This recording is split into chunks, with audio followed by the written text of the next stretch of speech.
Camera దొరికిందా వెంటనే చూడాలి. ముందు మనకు ప్లేస్ కావాలి. నా క్లోజ్ ఫ్రెండ్ ఒక అమ్మాయి ఉంది. వాళ్ళ పేరెంట్స్ ఢిల్లీలో ఉంటారు. తను ఒక్కతే ఉంటుంది. అక్కడికి వెళ్దాం.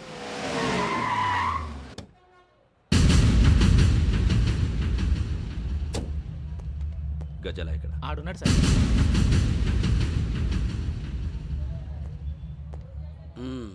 క్యాసెట్ ఎక్కడ? లేదు. Don't irritate me. Give me the cassette. లేదని చెప్పాను కదా, ఎన్నిసార్లు చెప్పాలి నీకు? ఏంట్రా కొడతావా? కమాన్ కొట్టు.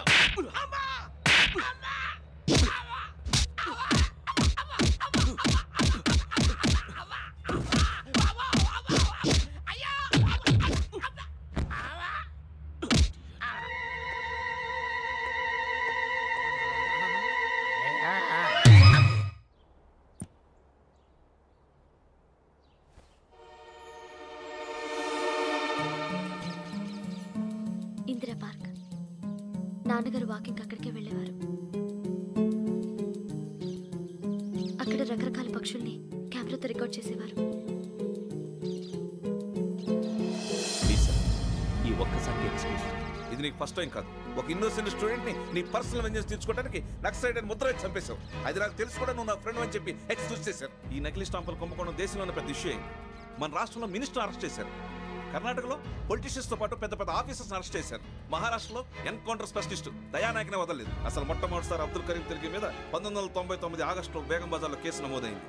ఆ నకిలీ స్టాంపు నమూనాలు నాసిక్ వెళ్లకుండా చేసి తెలుగుని కాపాడింది నువ్వేనని నా ఎంక్వైరీలో తేలింది. ఈ విషయం తెలిసి కూడా నేను దాచిపెడితే నీతో పాటు నేను కూడా ఇరుక్కుంటాను. చూడు యోగి, ఒక ఎంక్వైరీ ఆఫీసర్గా నా డ్యూటీ నేను చేశాను.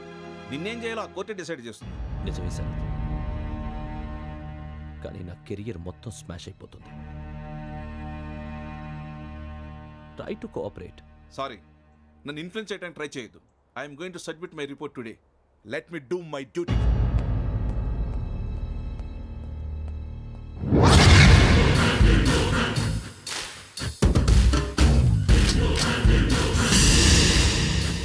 శరత్,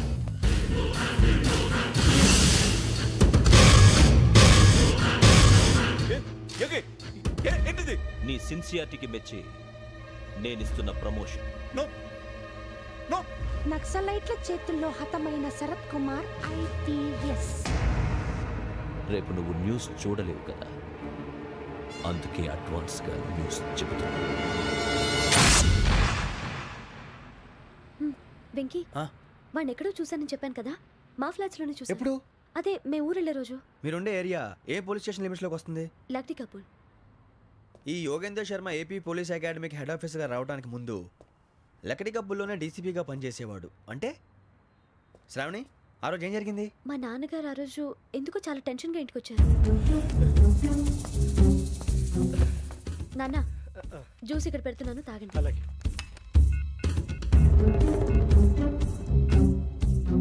నేను ఇప్పుడే షాప్కి వెళ్ళొస్తాను. Okay okay. Hello, DCP here. నా పేరు ప్రసాద్ రావు, లక్డీ కపుల్ నుంచి మాట్లాడుతున్నాను. ఇందిరా పార్క్లో జరిగిన మర్డర్ గురించి మీతో మాట్లాడారు. చెప్పండి. చంపింది ఎవరు? నేను చూశాను. చూశాను? మార్నింగ్ వాక్లో బర్డ్స్ రికార్డ్ చేస్తుండగా మర్డర్ చూశాను. అదంతా నా హ్యాండ్ క్యామ్లో రికార్డ్ చేశాను. ఆ క్యాసెట్ ఎక్కడుంది? నా దగ్గరే ఉంది సార్. మీది విషయం ఎవరికైనా చెప్పారా? లేదు సార్, ఫస్ట్ మీకే ఫోన్ చేశాను. ఇది చాలా సెన్సిటివ్ కేస్. ఇందులో పెద్ద పెద్ద వాళ్ళు ఇన్వాల్వ్ అయి ఉన్నారు. మీరు ఈ టాపిక్ ఎక్కడా డిస్కస్ చెయ్యొద్దు. ఎవరికి ఈ విషయం గురించి చెప్పొద్దు. ఆఖరికి మీ ఇంట్లో వాళ్ళకు కూడా. లేకపోతే మీ ప్రాణాలకే కాదు, వాళ్ళ ప్రాణాలు కూడా ప్రమాదం. అలాగే సార్. మీ అడ్రస్ చెప్పండి. Flat number 418, Arun apartments, opposite to Niloufer hospital, beside petrol bunk, Lakdikapul. మీరు అక్కడే ఉండండి. I will get in touch with you. Sravani, అమ్మ శ్రావణి, శ్రావణి.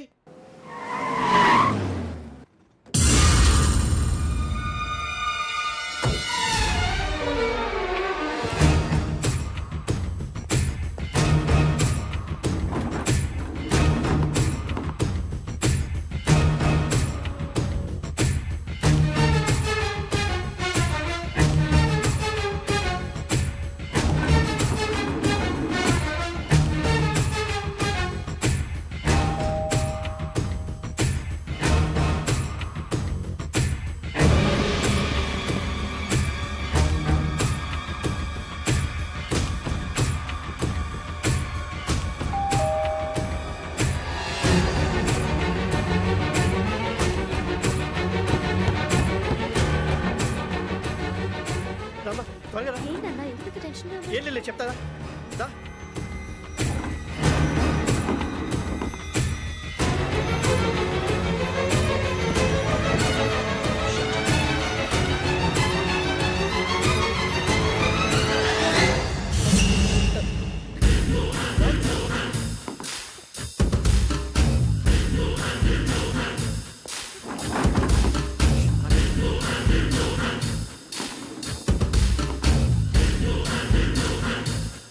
నాన్న ఏంటి ఏమైంది? ఏం లేదు శ్రావణి, ఇవాళ మనం మన ఊరు వెళ్తున్నాం. ఆయన చూసిన నేరాన్ని పోలీసులు చెప్పాలనే కంగారులో హంతకుడికి వివరాలన్నీ చెప్పేశారు. మీ ఫ్లాట్ ముందు యోగేంద్రని చూసి భయంతో మీ నాన్నగారు మిమ్మల్ని ఊరికి తీసుకెళ్ళిపోయారు. వచ్చేటప్పుడు కూడా యోగేంద్ర హంతకుడని తెలియక మీ బెర్త్ నెంబర్స్ వాడికి ఇచ్చేశారు.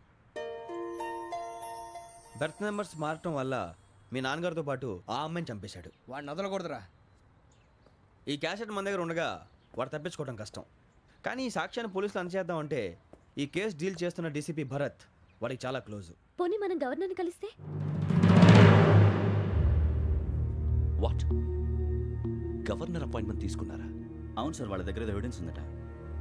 పోలీస్ డిపార్ట్మెంట్ మీద నమ్మకం లేక గవర్నర్ రిక్వెస్ట్ చేస్తే రేపు హాలిడేనా స్పెషల్గా కన్సిడర్ చేసి అపాయింట్మెంట్ ఇచ్చారు.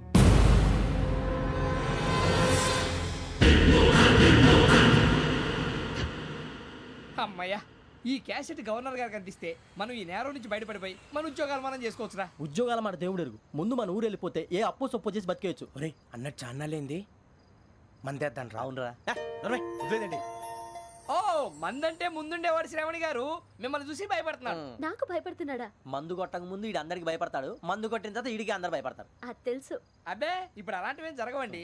కాకపోతే ఈ మధ్య కొంచెం టెన్షన్స్ ఎక్కువై మీకు తెలియదే ఉందండి. ఈ ఒక్కసారి కాదనకండి ప్లీజ్ అండి, చెప్పరా. ఈ ఒక్కసారి సరే హ్యాపీగా తాగండి, నాకేం ప్రాబ్లం లేదు. అబ్బాబే వద్దురా, ఆడపిల్లల ముందు మంత తాగటం పద్ధతి కాదు, అది నాకు ఇష్టం ఉండదు. హలో, మీతో పాటు నాకు వైట్ బాటిల్ పట్టుకురావడం మర్చిపోవద్దు. వస్తానంటే నేనంటానా, వస్తానంటే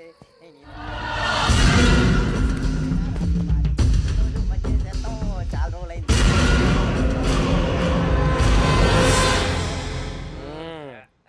కడుపు నిండా తాగి ఎన్నాళ్ళైందిరా? తాగి చాలా రోజులు అయింది కదా, కొంచెం కళ్ళు తిరుగుతున్నాడు. నాకు మాత్రం జరగట్లేదు. నీకెందుకు తిరుగుతాయి? నువ్వు మామిలాడువా? అబ్బాయి ఏంకి నీకు ఎంత కావాలంటే అంత తాగు, కానీ తాగినట్టు మాత్రం ఉండు. తాగితే తాగినట్టు ఎలా ఉంటారు? తాగితే తాగినట్టే ఉంటారు. వీడు కొంచెం కంట్రోల్ తప్పుతున్నాడు రోయ్. Would you like to have anything else? నిశ్చికాకి నాకు అర్థమైంది. బాగోదు, వాళ్ళ ఇంటికి మనం వచ్చాం కదా, అర్థం చేసుకోవాలి. మంచోడు మా తండ్రి. అమ్మ hey guys, I am asking you, you want anything let me know. English లో మాట్లాడతావు? వాళ్ళ ఇంట్లో ఉన్నామని చెప్పాను. ఇంగ్లీష్ లో మాట్లాడుతున్నా, తెలుగు రారా? అది కాదురా వెంకీ, నువ్వు కూల్ అవురా. ఎందుకు అది కాదు రావణ, నాది అల్లా ఏ అమ్మాయిని కాదు, ప్రతి ఒక్కరికి ఇదో ఫ్యాషన్ అయిపోయింది. ఇప్పుడు మన టీవీ యాంకర్లు సోళ్ళ పోతున్నారా బాబు, వాళ్ళు ఎలా చేస్తారో సార్ చూపించరా సూరిబాబా. హాయ్, మా బుడ్డి బుడి అడిగిల బుజ్జాయికి జన్మదిన శుభాకాంక్షలు. ఇట్లు గ్రాండ్ ఫా గ్రాండ్ మా బ్రదర్స్. సినిమా నేను చెప్తాను రా. హిందీ వాళ్ళు పాపం తెలుగు రాకపోయినా ఏదో మాడని ట్రై చేస్తారు.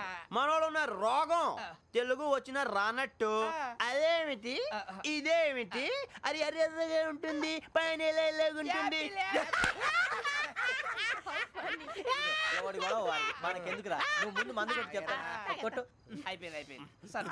మందు తాగడానికి కాదు రావణ, ఇప్పుడు ఆడపిల్లంటే మన శ్రావణిలాగా ఓ పద్ధతిగా మాట్లాడేది అర్థం అవుతూ ముద్దువా బొద్దువా అలా ఉంటే మనకు కూడా రకం